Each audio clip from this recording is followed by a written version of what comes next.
सतनाम के बाती बरे रे। घासीदास के जोत जले रे, सतनाम के बाती बरे रे। अंधियार मौजियारा भर दे, सत के रस्ता दिखा दे रे। जंगल जंगल गूंजे बानी, सतनाम के अमर कहानी। भेद भाव सब मिट जाही, गुरु के गुण गावत जानी।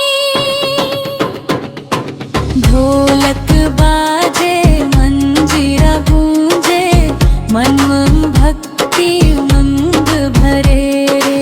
गुरु घासीदास के जोत जले रे, सतनाम के बाती बरे रे।